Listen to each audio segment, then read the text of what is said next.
inspection sheet already had my signature on it. It was 2:13 in the morning, and I was standing in the receiving office of a grain terminal outside Prince Rupert, looking at a form that said I had cleared 23 railcars less than an hour earlier. I had never seen those cars. I worked as a contract grain sampler. Most people imagine grain inspection happening during daylight, but export terminals run whenever trains and ships arrive. My job was simple: confirm the railcar numbers, check the security seals, draw samples, and document anything that looked wet, contaminated, or out of grade.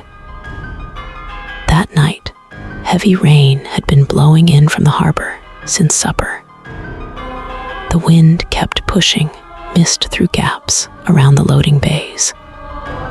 A bulk carrier was waiting offshore, and everyone was under pressure to get the next shipment moving before the weather worsened.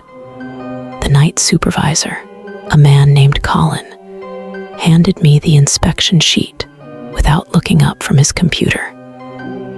I told him the signature wasn't mine. He leaned over, studied it for maybe 2 seconds, and said somebody had probably copied the wrong page from an older shipment. It looked like my signature, though, not just my name. The strange upward stroke I made on the last letter was there. Colin printed a blank form and told me to inspect the cars again. He sounded irritated, not concerned.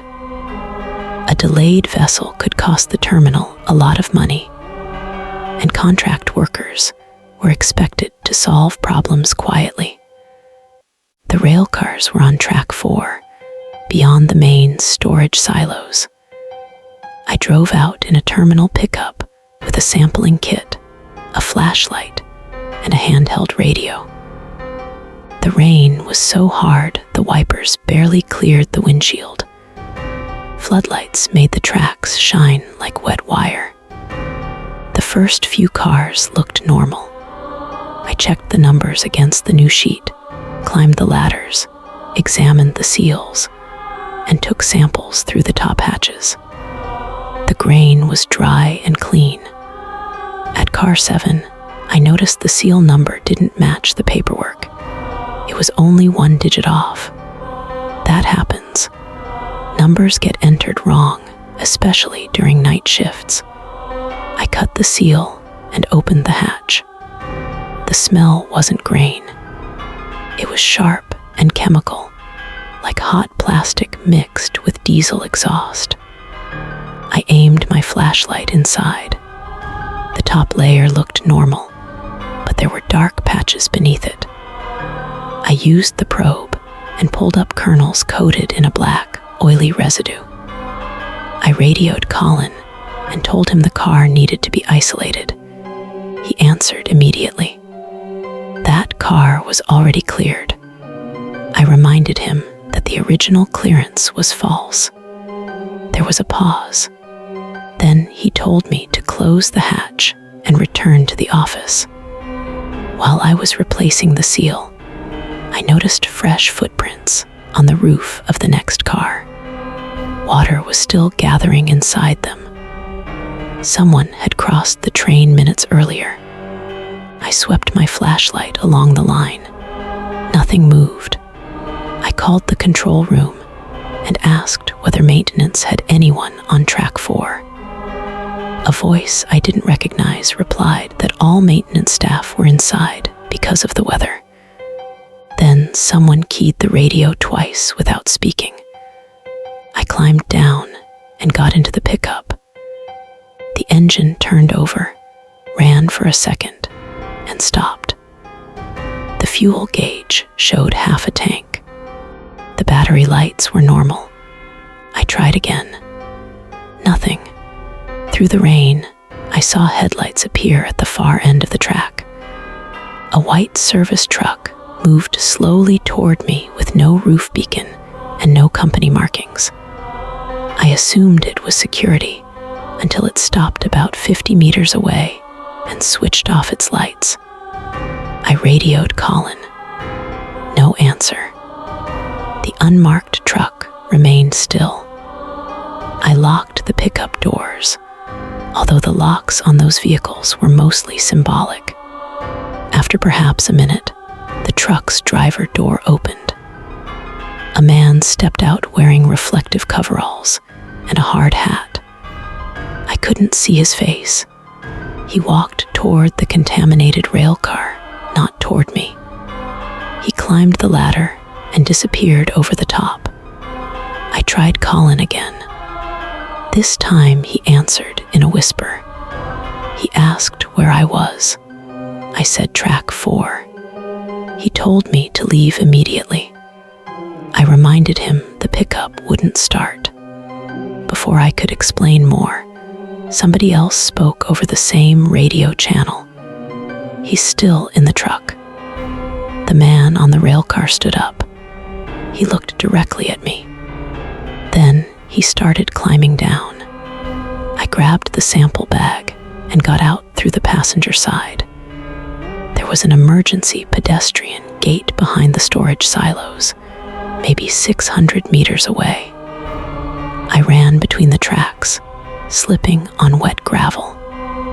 The radio kept clicking behind me. Nobody spoke. When I reached the silos, an alarm sounded from the loading system. Red warning lights began flashing across the terminal. Conveyors shut down, and workers came out of several buildings. That probably saved me. The man stopped following.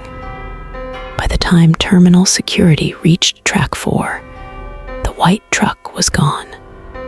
The contaminated railcar was still there, but the hatch had been closed and resealed.